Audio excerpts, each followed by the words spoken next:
So I was out here hiking in Saitama, Japan, and I found myself thinking a lot about video games, in particular Final Fantasy VII, and in even more particular, what makes Cloud Strife such an interesting character. So I think an interesting thing about him is that instead of following the same I've got amnesia trope that so many other characters in Japanese games do, he has a sort of amnesia, but it's not. He remembers his past, but it's distorted. So I think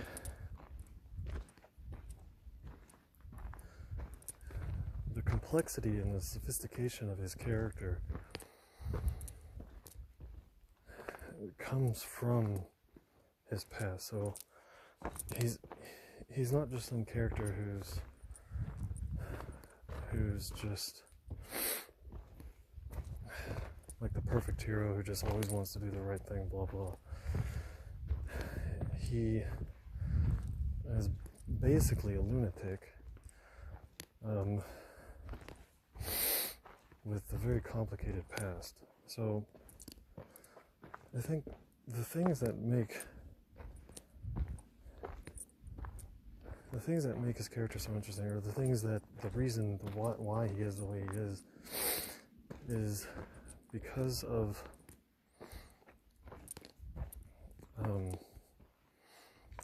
I mean, we all know it's because of the death of Zack, but I think it was a combination of factors. So it wasn't just that he saw Zack die. I think he really looked up to Zack and in effect wanted to be Zack. But when Zack died, of course before that, Cloud went through all sorts of things. He was basically tortured and injected with these experimental cells from an alien and things like that.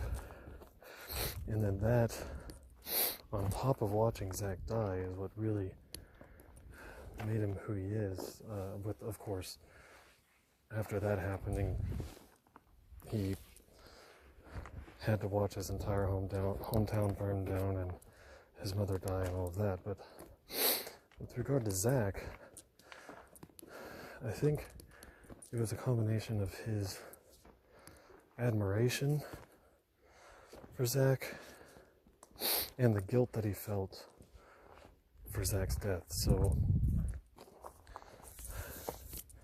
he admired Zack so much and wanted to be just like Zack. So when Zack died and he went through all of that, he was just scared and confused.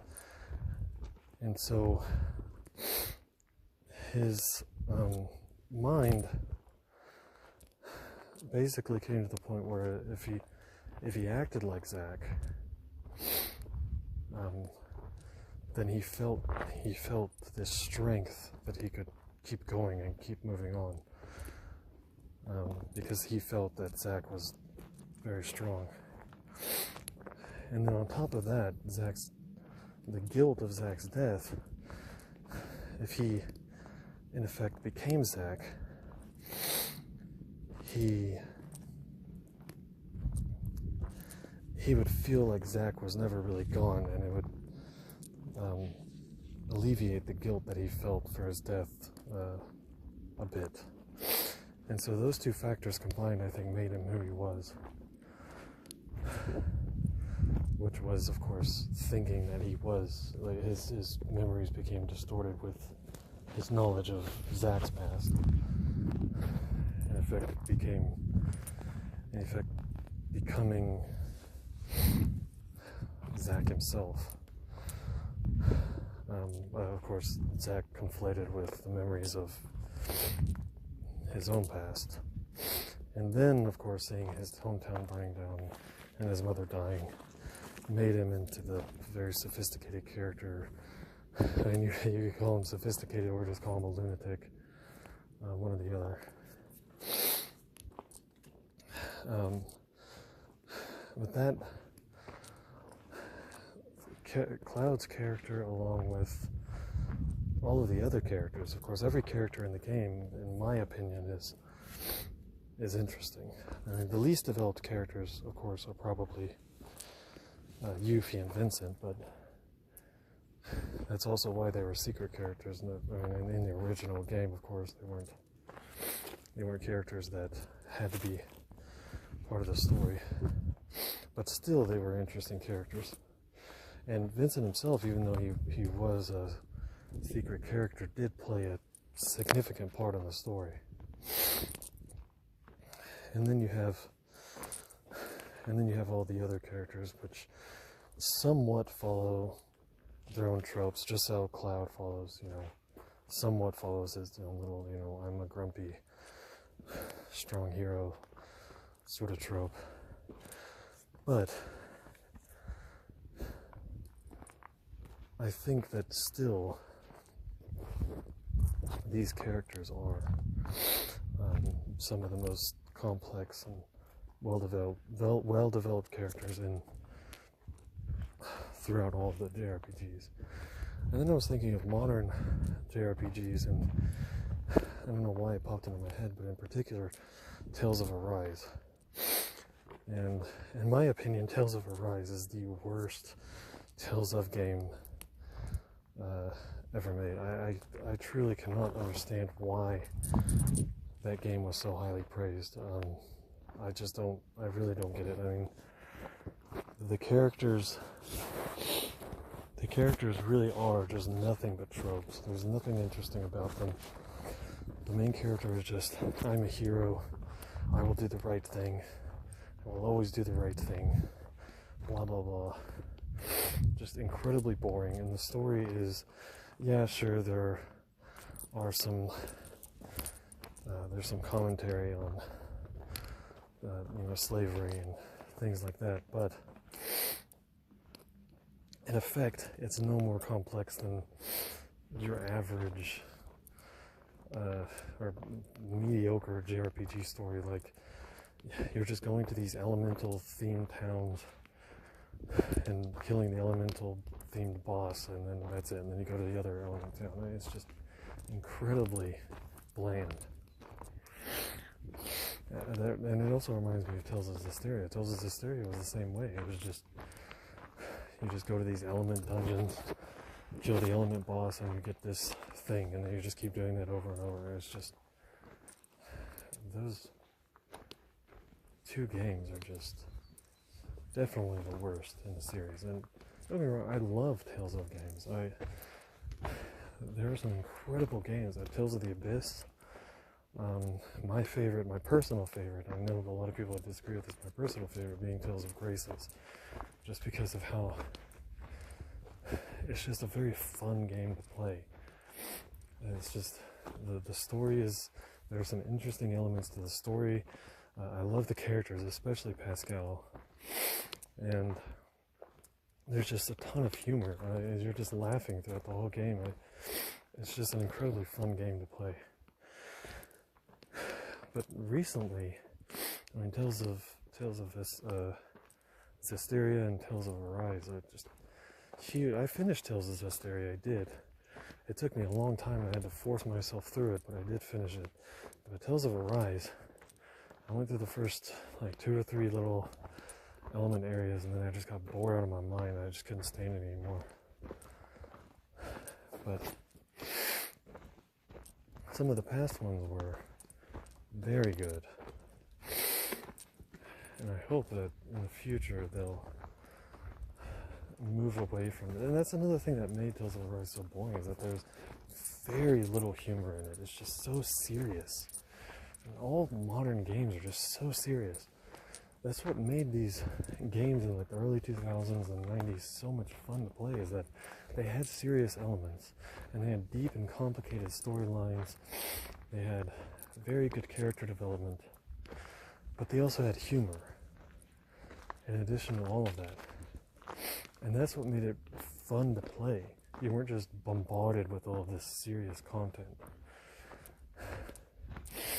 like you are with modern JRPGs. Just so many modern JRPGs are just nothing but very serious. I mean, Final Fantasy 16, Final Fantasy 15, and I personally really enjoyed Final Fantasy 13, but there was very little humor in that game too. But I loved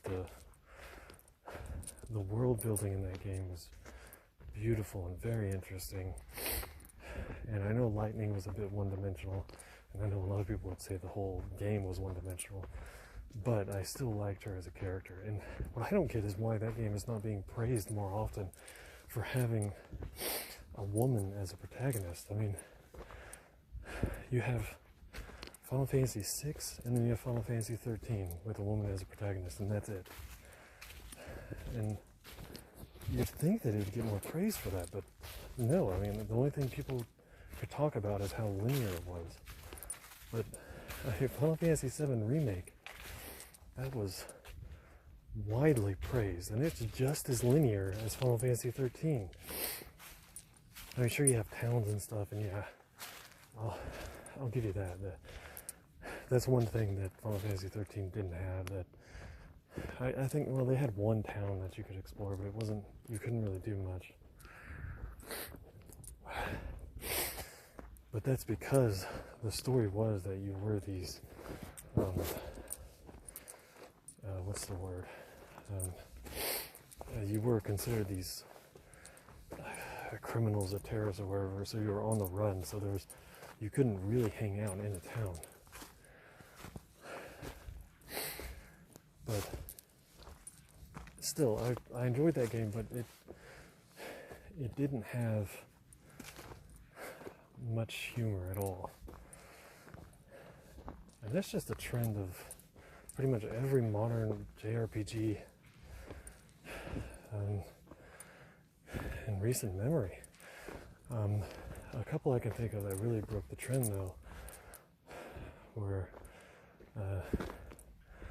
Nier Automata. And that game was just fascinating. Just that, I mean, yeah, humor, you were just constantly being forced into these different scenarios, different playing styles. Just the game was just changing all the time. It just aggressively forced you to not be bored. And that's one of the very unique, one of the very few unique JRPGs that's come out in recent memory. The rest just following all these tropes because they know what's successful, and they know what'll sell, and it's all just big business now, so they don't really care about art or storytelling. They just want to sell games. And I guess that's that.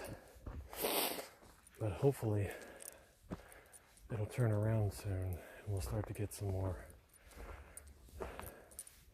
interesting developments in JRPGs. Anyway, that's all that was on my mind. Thought I'd make a quick video about it. So why not? I was thinking about it, so I might as well just say it out loud and take a video of my hiking. I'm just about to get here to this top of not quite, but close to the top of a peak here. Now this is, if anybody's interested, this is near Hanno in Saitama. The hiking trail starts at, you get off at, you take basically from Ikebukuro, you take the Seibu Ikebukuro line to Hanno Station, and then from Hanno you take the Seibu Chichibu line up to Shomaru. And then from there, it's very easy to get to this trail. And this trail is can pretty much take you the whole day. There are a few different routes, and of course this trail splits off to several different routes itself. But I come here very often because it's quiet. It's very close to Tokyo. Only costs 500 yen to get here from where I live in Nerima. And there's nobody here. It's great. You can just come out here and just be alone, absorb nature, hear nothing but your own footsteps, or in my case, currently your own voice. But yeah, it's a beautiful hike. Very few people know about it. And so I like to come here a lot. Okay, here I am to the top of this peak. Okay, so I guess I'll stop it here. Thank you very much. Bye-bye.